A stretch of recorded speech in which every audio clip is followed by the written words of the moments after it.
I don't know if I'm doing this part right either, but I'm just gonna do it and we'll see what happens. And then quickly this time getting them in the freezer because that's the mistake that I made last time. So we'll see what happens. Had big broccoli plants, and that's the first thing that I harvested and ruined with my poor processing technique. Holy crap, I'm gardening. Okay, last time I ruined my broccoli because I let it dry too long and it started rotting. So I had to throw my whole first broccoli harvest away. So now I'm processing greens that I harvested, and I'm doing it a little bit differently from what I learned since that last time. Boiling water, blanch it, ice bath to stop it cooking, and pat it dry and get it in the freezer. And we're gonna see if that works this time. I'll let you know. The thing that I'm processing right now is broccoli leaves. We had big giant broccoli plants, and that's the first thing that I harvested and ruined with my poor processing technique earlier this season. Next season, hopefully we'll have a whole giant load of fresh broccoli in the freezer as well, if I do it right.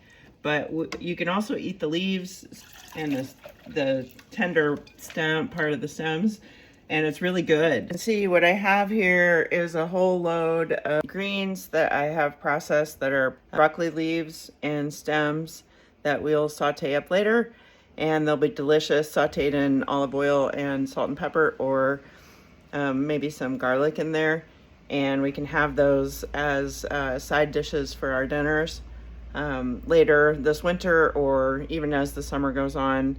It's July right now, so I just harvested those, and we would also have that whole load of broccoli that I harvested, but I didn't do it right earlier, so I let it dry too long. I thought it was drying, but it never did dry, and it just started rotting and it got gross, so we had to throw all that away.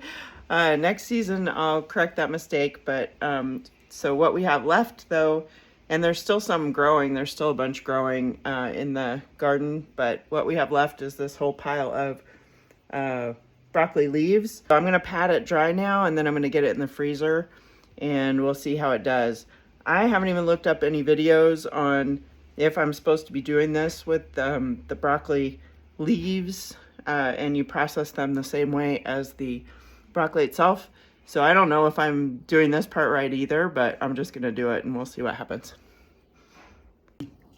Getting them to that bright green color, blanching, and then I'm putting them in the ice bath and then drying them, and then quickly this time getting them in the freezer because that's the mistake that I made last time. So we'll see what happens.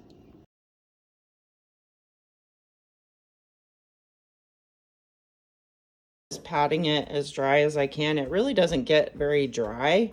It's pretty wet still. What I did wrong last time is tried to get it completely dry, and I think it never does get completely dry. You can see it's really wet, and I've turned it over several times and patted it dry.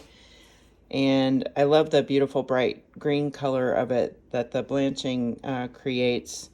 So I am gonna just now get it on trays, because that's what I've seen people do, and put it in the freezer and let it freeze like this. It has, you know, it's wet, so hopefully it won't freeze or burn or do anything weird to it, but we'll just see what happens and I'll let you know. These are the 2 trays of frozen now pieces of broccoli leaves and stems, the tender parts of the stems, and then these are 2 trays of the curly kale. So now I'm gonna take it out of these trays and put it in freezer bags, and we'll store it that way, and then we'll saute it up later lightly.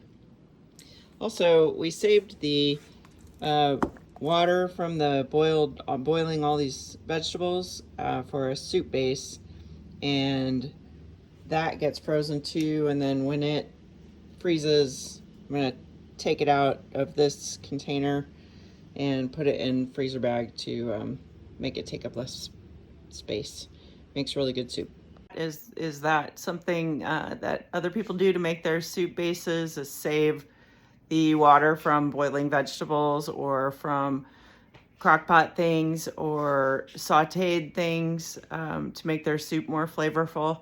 I think that's a trick that my mom taught me about, and also my husband said his mom taught him about, I believe, as well. So that must be where we're getting it from. It must be like something that used to be done all the time, but it really makes the soups good if you haven't tried doing that. And if you have freezer space, my husband makes really, really good soup, and I think that might be his secret. I'm still trying to learn. Holy crap, I'm gardening.